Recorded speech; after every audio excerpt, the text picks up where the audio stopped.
तो defence lovers कैसे हैं आप लोग। स्वागत है आपका अपने यूट्यूब चैनल पर। तो आज डीआरडीओ ने अग्नि प्राइम मिसाइल का सफल परीक्षण किया। ऐसी ही तमाम सब बातें हैं जिसके बारे में आज हम अपने डिफेंस न्यूज़ में चर्चा करेंगे। तो चलिए बिना देर किए वीडियो स्टार्ट करते हैं। ब्रह्मोस ने 2021 में हस्ताक्षर किए जाने वाले रक्षा सौदों के कुल $6 बिलियन पोर्टफोलियो का दावा किया। संयुक्त रूसी भारतीय उद्यम ब्रह्मोस एरोस्पेस ने रविवार को स्पुतनिक को बताया कि उसकी योजना साल के अंत तक $1 बिलियन के नए अनुबंधों पर हस्ताक्षर करने की है, जिससे कंपनी का वार्षिक कुल $6 बिलियन हो जाएगा। हम जल्द ही कई अनुबंधों पर हस्ताक्षर करने की योजना बना रहे हैं। इस प्रकार इस साल के अंत तक हमारा कुल ऑर्डर पोर्टफोलियो $6 बिलियन हो जाएगा। कंपनी के प्रवक्ता ने कहा कि अधिकांश आदेश भूमि बलों द्वारा दिए गए थे। 40% नौसेना और वायुसेना में प्रत्येक के पास 30% आदेश थे। भारत अंतरिक्ष में सैन्य क्षमताओं को बढ़ाना चाहता है। राष्ट्रीय सुरक्षा चिंताओं और चीन के एक महत्वपूर्ण खतरे के रूप में उभरने से प्रेरित भारत अंतरिक्ष में अपनी सैन्य क्षमताओं का विस्तार करना चाहता है। नई दिल्ली में ऑब्जर्वर रिसर्च इंस्टीट्यूट में centre for security strategy and technology के निदेशक राजेश्वरी पिल्लई राजगोपालन ने कहा, भारत के लिए अपने अंतरिक्ष कार्यक्रम के सैन्य पहलुओं पर ध्यान केंद्रित करने के लिए भू राजनीति प्राथमिक चालक है। इसे चीन के अंतरिक्ष में बढ़ती क्षमताओं का जवाब देना है, जिसके साथ बार बार सीमा विवाद भड़कते रहे हैं। भारत का पहला स्वदेशी विमानवाहक पोत कोचिन शिपयार्ड में तेजी से तैयार हो रहा है। यह किसी भारतीय शिपयार्ड में बनने वाला अब तक का सबसे जटिल और सबसे बड़ा नौसैनिक युद्धपोत है।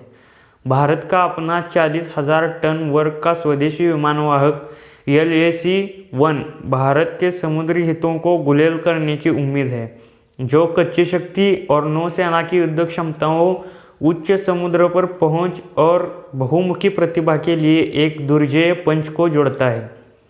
लगभग 23,000 करोड़ रुपए की लागत से कोचिन शिपयार्ड लिमिटेड में निर्माणाधीन INS विक्रांत IAC-1 के रूप में जाना जाएगा। उच्च समुद्र पर पहुंच और बहुमुखी प्रतिभा के लिए एक दुर्जेय पंच को जोड़ता है।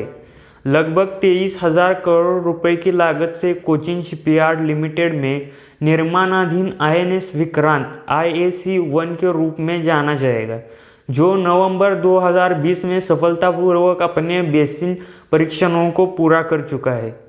अधिकारियों के अनुसार अगला कदम कई नौवहन, संचार और परिचालन प्रणालियों की एकीकरण है। पाकिस्तान की आतंकी समूहों को मुख्य धारा में लाने की योजना। फाइनेंशियल एक्शन टास्क फोर्स यानी कि FATF द्वारा एक बार फिर से बौखला गया पाकिस्तान, जिसने पाकिस्तान को अपनी ग्रे या फिर उसे बढ़ी हुई निगरानी की सूची, ये भी कहते हैं, इस पर बनाए रखा। देश अब बड़े कदमों की योजना बना रहा है। सबसे महत्वपूर्ण है प्रतिबंधित धार्मिक संगठनों को राजनीतिक मुख्यधारा में लाना। पेरिस स्थित वैश्विक आतंकी प्रहरी ने पाकिस्तान को कोई राहत नहीं दी, यहाँ तक कि उसने स्वीकार किया कि इस्लामाबाद ने टेरर फंडिंग से निपटने के लिए अपनी कार्य योजना में 27 में से 26 वस्तुओं को संबोधित किया है। भारत ने ऐतिहासिक कदमों में 50,000 सैनिकों को चीन सीमा पर स्थलांतरित किया। भारत ने दुनिया की दूसरी सबसे बड़ी अर्थव्यवस्था के खिलाफ एक आक्रामक सैन्य मुद्रा की और एक ऐतिहासिक बदलाव में चीन के साथ अपनी सीमा पर कम से कम 50,000 अतिरिक्त सैनिकों को पुनर्निर्देशित किया है।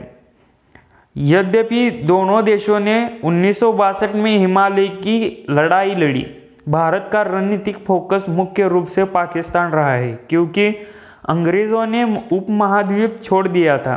लंबे समय तक प्रतिद्वंदियों ने कश्मीर के विवादित क्षेत्र पर 3 युद्ध लड़े थे। फिर भी पिछले साल दशकों में सबसे घातक भारत चीन की लड़ाई के बाद से प्रधानमंत्री नरेंद्र मोदी के प्रशासन ने इस्लामाबाद के साथ तनाव कम करने और मुख्य रूप से बीजिंग का मुकाबला करने पर ध्यान केंद्रित करने की मांग की है। जम्मू कश्मीर के बाद लद्दाख पर सर्वदलीय बैठक करेगा केंद्र। जम्मू कश्मीर के राजनीतिक दलों के साथ नरेंद्र मोदी की बैठक के बाद अब केंद्र ने लद्दाख की पार्टियों के साथ भी ऐसा ही कदम उठाया है। कारगिल डेमोक्रेटिक अलायंस यानी केडीए ने 1 जुलाई को होने वाली सर्वदलीय बैठक के लिए अपने निमंत्रण की पुष्टि की है। शीर्ष निकाय लेह को भी आमंत्रित किया गया है। बैठक में कुल मिलाकर लद्दाख के 11 नेता शामिल होंगे। और हाँ, रक्षा मंत्री राजनाथ सिंह को सेना की उत्तरी कमान के वरिष्ठ अधिकारियों ने रविवार को पूर्वी लद्दाख में चीन से लगी वास्तविक नियंत्रण रेखा यानी LAC पर सुरक्षा स्थिति के बारे में जानकारी दी।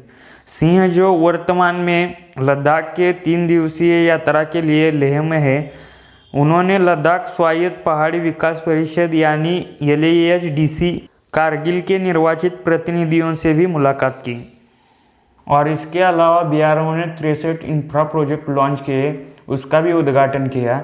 इसके बाद उन्होंने प्रेस कॉन्फ्रेंस में केंद्र शासित प्रदेश बनने के बाद लद्दाख में आतंकवाद कम हुआ है, यह प्रेस को बताया। और हमारी सेना में हर चुनौती का मुंह तोड़ जवाब देने की क्षमता है, यह भी उन्होंने प्रेस को बताया। तो DRDO ने नई पीढ़ी के अग्नि P बैलिस्टिक मिसाइल का सफलतापूर्वक परीक्षण किया। रक्षा अनुसंधान और विकास संगठन DRDO ने 28 जून 2021 को 10:55 पर ओडिशा बालासोर के तट पर डॉक्टर APJ अब्दुल कलाम द्वीप से नई पीढ़ी की परमाणु सक्षम बैलिस्टिक मिसाइल अग्नि P का सफलतापूर्वक उड़ान परीक्षण किया। विभिन्न टेलीमेट्री और रडार स्टेशनों के साथ तैनात पूर्वी तट ने मिसाइल पर नजर रखी और उसकी निगरानी की। मिसाइल ने उच्च स्तर की सटीकता के साथ सभी मिशन उद्देश्य अनुसरण किया। गगनयान का पहला मानव रहित मिशन दिसंबर में, यह इसरो के लिए समय के खिलाफ दौड़ है। भारतीय अंतरिक्ष अनुसंधान संगठन मानव अंतरिक्ष यान कार्यक्रम गगनयान के हिस्से के रूप में दिसंबर में पहला मानव रहित मिशन शुरू करने के लिए समय के खिलाफ दौड़ रहा है, क्योंकि कोविड-19 प्रेरित लॉकडाउन के प्रतिकूल प्रभाव के कारण हार्डवेयर वितरण कार्यक्रम बाधित हो गया है। गगनयान के जनादेश के हिस्से के रूप में मानवयुक्त मिशन के लिए एंड टू एंड क्षमता का परीक्षण करने के लिए 2 बिना क्रू उड़ानों की योजना है। बेंगलुरु मुख्यालय वाली अंतरिक्ष एजेंसी के अधिकारियों ने कहा कि महामारी की पहली और दूसरी लहर ने गगनयान कार्यक्रम को गंभीर रूप से प्रभावित किया है। तो अफगान तालिबान के परिवार पाकिस्तान में रहते हैं। पाकिस्तान के गृह मंत्री ने रविवार को कहा कि अफगानिस्तान के तालिबान के परिवार उसके देश में रहते हैं, जिसमें राजधानी इस्लामाबाद के आसपास के क्षेत्र भी शामिल है, और विद्रोही समूह के सदस्य स्थानीय अस्पतालों में कुछ चिकित्सा उपचार प्राप्त करते हैं। शेख रशीद अहमद ने यह स्वीकारोक्ति एक निजी स्वामित्व वाले पाकिस्तानी टेलीविजन चैनल जियो न्यूज़ द्वारा प्रसारित एक साक्षात्कार के दौरान किया। यह अफगानिस्तान के नेताओं द्वारा लगाए गए आरोपों की इस्लामाबाद की लगातार अस्वीकृति से एक महत्वपूर्ण प्रस्थान है कि तालिबान अफगानिस्तान में विद्रोही गतिविधियों को निर्देशित करने और बनाए रखने के लिए पाकिस्तानी धरती का उपयोग करता है। तो HMS क्वीन एलिजाबेथ के साथ अभ्यास करने के लिए जुलाई में रॉयल नेवी के साथ भारतीय नौसेना भाग लेगी। भारतीय नौसेना जुलाई में ब्रिटेन की रॉयल नेवी के साथ त्रिसेवा अभ्यास में भाग लेगी। Queen Elizabeth career strike group वार्षिक अभ्यास कोकन के हिस्से के रूप में भारतीय नौसेना के साथ भाग लेगा। और फिर एक बार ट्विटर ने जम्मू कश्मीर और लद्दाख को अलग देश के रूप में दिखाया। नए IT नियमों को लेकर सोमवार को ट्विटर और केंद्र के बीच बढ़ते विवाद के बीच माइक्रो ब्लॉगिंग प्लेटफॉर्म को देश के गलत नक्शे को प्रदर्शित करने के लिए भारत में अन्य तिमाहियों से भी प्रतिक्रिया मिली। ट्विटर वेबसाइट के करियर सेक्शन में एक विकृत भारतीय नक्शा दिखाया गया, जिसने जम्मू कश्मीर और लद्दाख को एक अलग देश के रूप में प्रदर्शित किया। तो ये वीडियो आपको कैसी लगी, आप हमें कमेंट सेक्शन में बताएं। मिलते हैं अगली वीडियो में, तब तक के लिए जय हिंद, जय भारत।